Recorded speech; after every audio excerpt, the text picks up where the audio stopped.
Au cœur des royaumes Mossi, bien avant que la poussière du temps ne recouvre tout de son manteau ancien, vivait une jeune guerrière du nom d'Amina. Elle appartenait à la lignée du Moro Naba, le roi magicien de Ouagadougou. Amina n'était pas une princesse ordinaire, elle portait en elle un esprit de bravoure et un désir de justice qui la distinguait de ses pairs. Dès son plus jeune âge, Amina s'entraîna aux arts martiaux et à la magie, car elle croyait fermement en l'union du corps et de l'esprit pour protéger son peuple.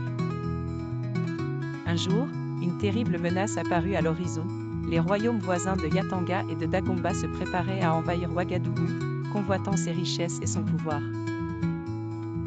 Amina, sentant le danger imminent, décida de prendre les devants.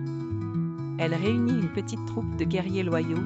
Sous les conseils avisés de son grand-père, le roi magicien, elle concocta un plan audacieux. La nuit précédant l'attaque, Amina et son équipe infiltrèrent le camp ennemi. Grâce à ses talents en magie, elle créa des illusions qui désorientèrent les gardes et semèrent la confusion parmi les troupes adverses.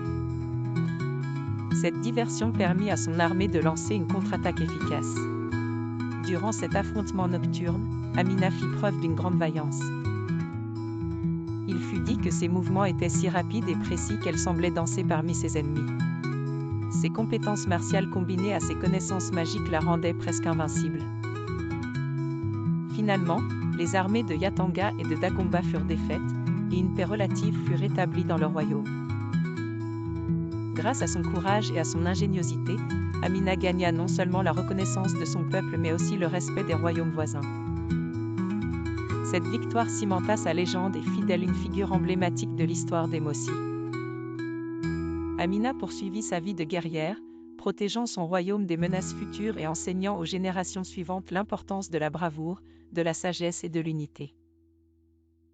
Son histoire, transmise de bouche à oreille et gravée dans les souvenirs, continue d'inspirer les habitants des royaumes Mossi des siècles plus tard.